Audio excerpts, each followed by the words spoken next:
Good morning friends. Standard 10th ધોરણ 10 વિષય English અને unit number 4 page number 50 active passive voice L5. મિત્રો, આપણે જે ભણી રહ્યા છીએ એ બહુ જ અગત્યનો મુદ્દો છે પરીક્ષા માટે. અને આજે આપણે જે પણ ટૉપિક લઈએ છીએ એ બોર્ડની પરીક્ષામાં બહુ જ વધારે પડતું મહત્ત્વનું છે. તો અહીંયા L5માં જોઈએ, લુક એટ ધીસ સેન્ટેન્સીસ. આ વાક્યો જુઓ.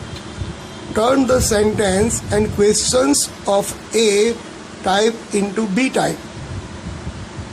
તમે એ ટાઈપમાં આપેલા પ્રશ્નો અને તેના પરથી બી ટાઈપમાં બનાવેલા પ્રશ્નો તમે જુઓ. મિત્રો, એ બાજુ આપણે એક્ટિવ વોઇસમાં આપ્યું છે વાક્ય, અને એ જ વાક્યને બી ટાઈપમાં પેસિવ બનાવ્યું છે. જેમ કે સી ઇટ્સ એ મેંગો. આમાં સી શું છે? કર્તા, ઇટ્સ ક્રિયાપદ, એ મેંગો કર્મ. તો a mango is eaten by હર. મિત્રો, અહીંયા એ મેંગો કર્મ, પછી એમ ઇઝ આર એટલે મેંગો જોડે એક વચન છે એટલે ઇઝ, અને ઇટ એટ ઇટન. તો a mango is eaten by her. એ જ રીતે આ જ વાક્યને આપણે પ્રશ્ન બનાવીએ તો does she eat a mango. તો મિત્રો, અહીંયા આ એ મેંગો છે એને ધ્યાનમાં રાખીને આપણે ટુ બીનું રૂપ મૂકીશું. પ્રશ્નાર્થ વાક્ય હોય તો પ્રશ્નાર્થ વાક્ય ઇઝ એ મેંગો અને ઇટનું એટ ઇટન. તો is a mango eaten by સીનું શું આવશે? હર. આને કહેવાય યસ નો ક્વેશ્ચન. હવે વોટ ડઝ સી ઇટ? તે શું ખાય છે? તો what is eaten by her. તો પહેલું વાક્ય વિધાન વાક્ય, બીજું પ્રશ્નાર્થ પણ યસનો ક્વેશ્ચન, ત્રીજું WH કે HW પ્રશ્ન વાક્ય. હવે આ નંબર 1 જે હતું એ સાદો વર્તમાનકાળ છે, એ રીતે નંબર 2 સાદો ભૂતકાળ છે. જુઓ, the secretary sent the file yesterday. સેક્રેટરીએ ગઈકાલે ફાઇલ મોકલી. મિત્રો, ધ સેક્રેટરી એ કર્તા છે, ધ ફાઇલ એ કર્મ છે. તો the file was sent by secretary yesterday. The file was sent by the secretary yesterday. Number 2, did the secretary send the file yesterday. ઉપરના વાક્યનું પ્રશ્નાર્થ બનાવ્યું. આ પ્રશ્નાર્થનું એક્ટિવમાં છે અને એનું પેસિવ આપણે અહીં કરીશું. તો ફાઇલ જે છે એ કર્મ છે, તો અહીંયા ભૂતકાળમાં વોઝ વપરાશે. Was the file sent, SEND સેન્ડનું ભૂતકૃદન સેન્ટ થશે, SENT sent by the secretary yesterday. Was the file sent by the secretary yesterday? What did the secretary send yesterday? તો અહીં તમે જુઓ, what was sent by the secretary yesterday. તો આ રીતે હવે ત્રીજો વિભાગ આપણને વર્તમાનકાળ, અદિતિ ડાયરેક્ટ્સ અ પ્લે. અદિતિ જે છે કર્તા છે, ડાયરેક્ટ્સ એ ક્રિયાપદ છે, અને પ્લે એટલે નાટક. અદિતિ નાટકને ડાયરેક્ટ કરે છે, એટલે કે અદિતિ નાટકનો નિયામક છે. તો અહીંયા a play is directed by Aditi. A play is directed by Aditi. બીજું વાક્ય, does she direct a play? તો અહીં સી જે છે એ કર્તા છે અને એ પ્લે કર્મ છે. મિત્રો, અહીંયા પ્રશ્નાર્થ હોવાથી કર્મની આગળ આપણે એમ ઇઝ આર મૂકીશું. તો is a play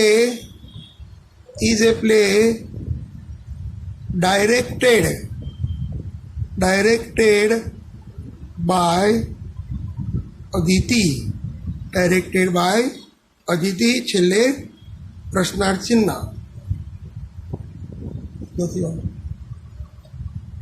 okay, what does she direct? What જે છે પોતે કર્મ છે, એટલે what is directed by her. What is directed by her. હવે topic number 4, Meenaben keeps the butter in the fridge. Meenaben માખણને ફ્રીજમાં મૂકે છે. તો મીનાબેન શું છે? કર્તા, કીપ્સ ક્રિયાપદ, ધ બટર કર્મ, ઇન ધ ફ્રીજ અન્ય શબ્દો. તો ધ બટર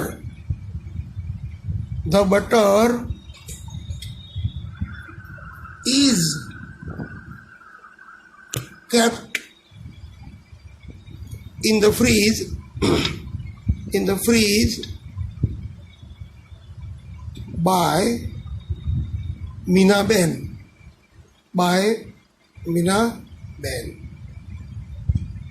હવે આ જ વાક્યને પ્રશ્નાર્થ બનાવવું હોય તો અહીંયા બટર જે છે બરાબર એ કર્મ છે, તો અહીંયા આપણે વાપરીશું is the butter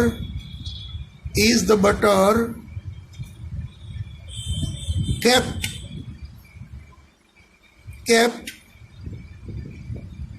in the freeze by Meenaben. તો હવે 5 નંબરનો જે વિભાગ છે, 4 નંબરમાં બાકી રહ્યું કે what does Meenaben keep in a fridge. મિત્રો, અહીંયા બટર જે છે એ કર્મ છે, તો કર્મને શોધવા માટે આપણે વોટથી પૂછીએ પ્રશ્ન. તો what is kept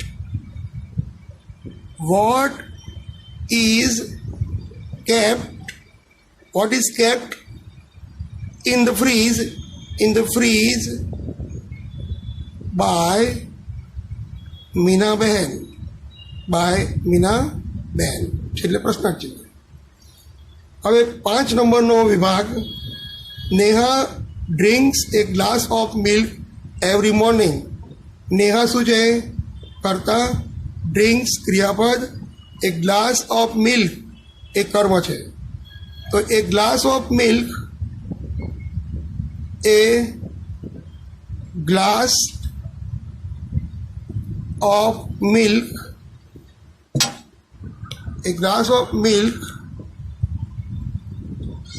is number 7, a glass of milk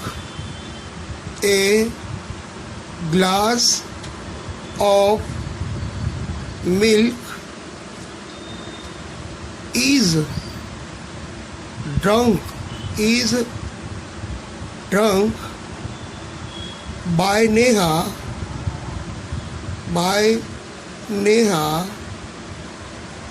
every day. હવે 8મું વાક્ય જોઈએ. 8મું વાક્ય, does Neha drink A glass of milk every day. વાક્ય એ જ છે, માત્ર યસનો ક્વેશ્ચન છે. તો અહીંયા કર્મ છે એ ગ્લાસ ઓફ મિલ્ક, તો is A glass of milk drunk by Neha every day છેલ્લે શું આવશે પ્રશ્નાર્થ ચિહ્ન 9 number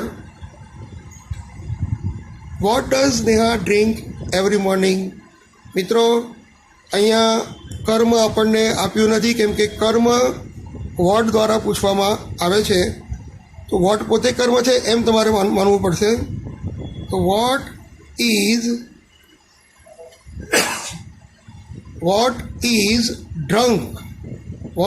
drunk by Neha every morning.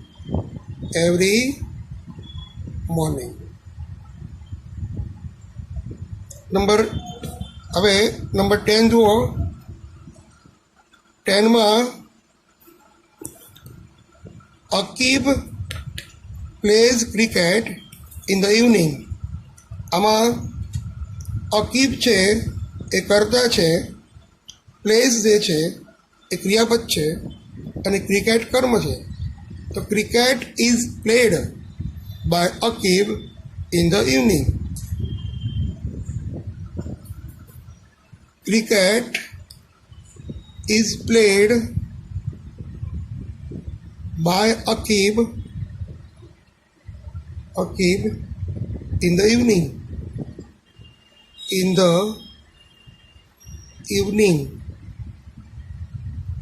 હવે યસનો ક્વેશ્ચન છે આ જ વાક્ય છે એટલે તમારે કર્મ તો ક્રિકેટ જ છે તો આગળ શું આવશે is cricket played by Akib in the evening. Number 12 આગળ જોયું એમ અહીંયા વોટ દ્વારા આપણે કર્મ પૂછીએ છીએ તો આપણે ક્રિકેટ નહીં લખવાનું પણ what is played by Akib in the evening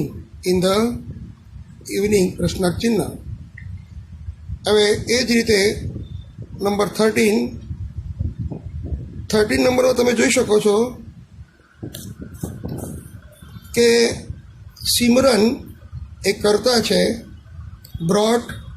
boat ક્રિયાપદ છે એ ડાયમંડ નેકલેસ એ કર્મ છે વાક્ય સાથે ભૂતકાળનું છે a diamond necklace was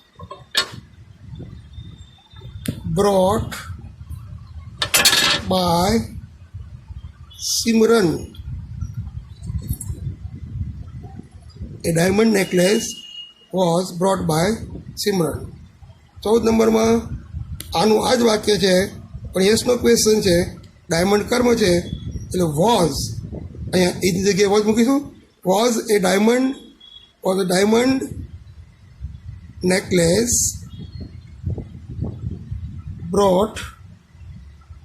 brought by Simran question mark 15 નંબરનો પ્રશ્ન what did Simran buy diamond necklace એ કર્મ છે નીકળી જશે what was boat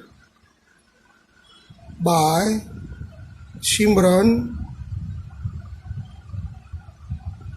what was brought by Simran question mark હવે 16 નંબરનું વાક્ય Rohit purchased an expensive gift રોહિતે મોંઘી ભેટ ખરીદી Rohit purchased an expensive gift Rohit એ કર્તા છે પરચેઝડ એ ક્રિયાપદ છે એન એક્સપેન્સિવ ગિફ્ટ એ કર્મ છે તો અહીંયા an expensive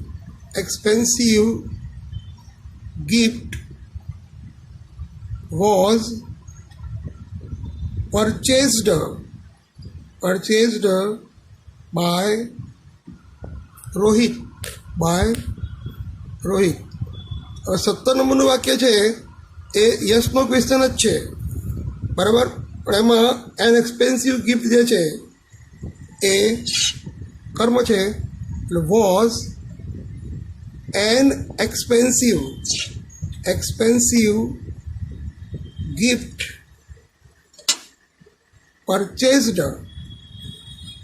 purchased by Rohit question mark. હવે 18 નંબરનું ક્વેશ્ચન, એમાં વોટ ડીડ રોહિત પરચેઝ? તો what was purchased by Rohit question mark. તો મિત્રો આપણે જોયું કે એક્ટિવમાંથી પેસિવ કર્યું, પણ આમાં આપણે આપેલા વાક્યને યસનો ક્વેશ્ચનમાં ફેરવ્યા અને પછી WH એટલે કે વોટથી વાક્યને પેસિવ કર્યું. L6, look at this example and observe placing of words in the blocks. Fill up the blocks for the remaining sentence. મિત્રો, આ જે લંબચોરસ બોક્સ છે, વાક્ય છે Divya eats a banana every day. તો દિવ્યા જે છે એ કર્તા છે, કર્તા માટે લંબચોરસ. પછી ઇટ્સ એ ક્રિયાપદ છે, ઇટ્સ માટે વર્તુળ. અને ઓબ્જેક્ટ એટલે કર્મ માટે એ બનાના ચતુષ્કોણ. તો કર્તા, ક્રિયાપદ અને કર્મ. જ્યારે પેસિવ કરીએ ત્યારે એ બનાના એટલે કર્મ પહેલાં આવશે, પછી ક્રિયાપદ ઇઝ ઇટન અને બાય અને દિવ્યા. અહીં જોઈએ તો નેહલ, અહીં નેહલ કરતા છે, નેહલ રાઇટ્સ એ ક્રિયાપદ છે અને લેટર્સ એ કર્મ છે. પેસિવ કરીએ તો લેટર્સ આર રિટર્ન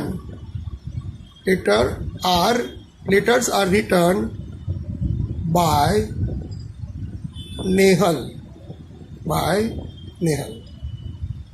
હવે પહેલું વાક્ય એવું કહે છે કે દિવ્યા રોજ કેળા ખાય છે, અને અહીંયા આનો અર્થ થાય દિવ્યા દ્વારા રોજ કેળું ખવાય છે. બીજું વાક્ય જેમાં નેહા પત્ર લખે છે, પત્રો નેહા દ્વારા લખાય છે. અહીં જો હવે Chintu broke the window yesterday. Chintu કરતા છે એને લંબચોરસમાં લખીશું ચિન્ટુ બ્રોક ક્રિયાપદ છે, ધ વિન્ડો કર્મ છે. યસ્ટરડે છે એને જેમ છે એમ મૂકવાનું છે, બરાબર. એટલે અહીંયા પહેલું જે છે ધ વિન્ડો આવશે કર્મ. The window was broken by Chintu. તો તમે જોયું કે કર્તા, ક્રિયાપદ અને કર્મ અને પેસિવમાં માત્ર સ્થાન બદલાય છે, અને એ સ્થાન પ્રથમ કર્મ આવે છે, પછી ક્રિયાપદ, પછી બાય, પછી કર્તા. એ જ રીતે L7માં જોઈએ તો અહીં તમને જે વાક્યો આપ્યા છે એનું આપણે પેસિવ કરવાનું છે. Parimalbhai offers prayer every morning. તો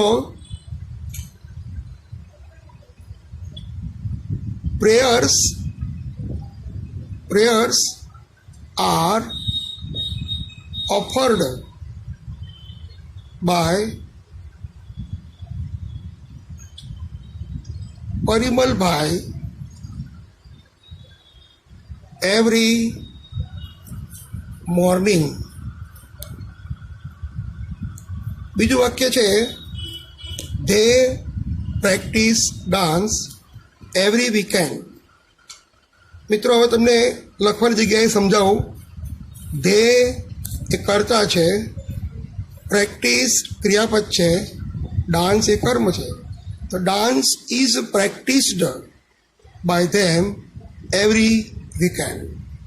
તેઓ દર અઠવાડિયાના અંતે ડાન્સની પ્રેક્ટિસ કરે છે. Radhika sang a song. Radhika એ કર્તા છે, સેંગ એ ક્રિયાપદ છે, અ સોંગ એ કર્મ છે. તો a song was sung by Radhika. A song was sung by Radhika. એ જ રીતે number 4, the teachers corrected the mistakes. The teacher એ કર્તા છે, કરેક્ટેડ ક્રિયાપદ છે, ધ મિસ્ટેક્સ કર્મ છે. તો mistakes are corrected by the teachers. The mistakes are corrected by the teachers. એ જ રીતે આપણે number 5, Vikas will buy a new computer next week. Vikas એ કર્તા છે, વિલ બાય એ ભવિષ્યકાળનું ક્રિયાપદ છે, એ ન્યૂ કોમ્પ્યુટર એ કર્મ છે. તો a new computer will be bought by Vikas next week. A new computer will be bought by Vikas next week. A new computer will be bought by Vikas next week. Number 6, everyone will donate clothes in a camp. કેમ્પમાં દરેક જણ કપડાં દાન કરશે. અહીંયા everyone એ કરતાં અનિશ્ચિત છે. તો આપણે આ ક્લોથ જે છે એ કર્મ છે. તો clothes will be donated. Clothes will be donated by everyone in A camp. મિત્રો અહીં જે એવરીવન છે એ અનિશ્ચિત કરતા છે. તમે પેસિવમાં એ ન લખો તો પણ ચાલે. વાક્ય તમે બનાવો, clothes will be donated in the camp. એ જ રીતે દે હેવ સાયકલ્ડ 5 miles. તેઓએ 5 માઇલ સાયકલ ચલાવી છે. તો દે કરતા હેવ સાયકલ્ડ ક્રિયાપદ, 5 miles કર્મ. તો 5 miles have been cycled by them. Margi has paid the bill. માર્ગીએ બિલ ચૂકવ્યું છે. તો માર્ગી એ કરતા, હેઝ પેડ એ ક્રિયાપદ પૂર્ણ વર્તમાનકાળનું, અને ધ બિલ એ કર્મ. The bill has been paid by Margi. The bill has been paid by Margi. She had delivered a lecture. તો સી એ કરતા, હેડ ડિલિવર્ડ ક્રિયાપદ એ લેક્ચર કર્મ. તો a lecture had been delivered by her. A lecture had been delivered by her. એટલે તેણી એ લેક્ચર આપ્યું હતું. She had delivered lecture. તો અહીંયા a lecture had been delivered by હર.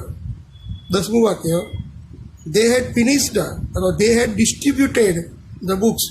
તેઓએ પુસ્તકો વહેંચી દીધી હતી. તો દે કરતા, હેડ ફિનિશ્ડ ક્રિયાપદ અને ધ બુક્સ કર્મ. તો the books had been distributed by them. The books had been distributed by them. મિત્રો તમે ચોપડીમાં આપેલા L5, L6 અને L7 ની જાતે પ્રેક્ટિસ કરો. જેટલી વધારે પ્રેક્ટિસ કરશો એટલું વધારે તમને આવડશે. તો અહીંયા આ લેક્ચરની અંદર આપણે એક્ટિવ પેસિવ હજુ આપણે એક લેક્ચર લઈશું, જેમાં આ પાઠ પૂરો કરીશું અને પછી નવો પાઠ લઈશું અથવા તો પરીક્ષાલક્ષી એક્ઝામ ઓરિએન્ટેડ ગ્રામર લઈશું. Okay, C you again on the next lecture. Bye bye.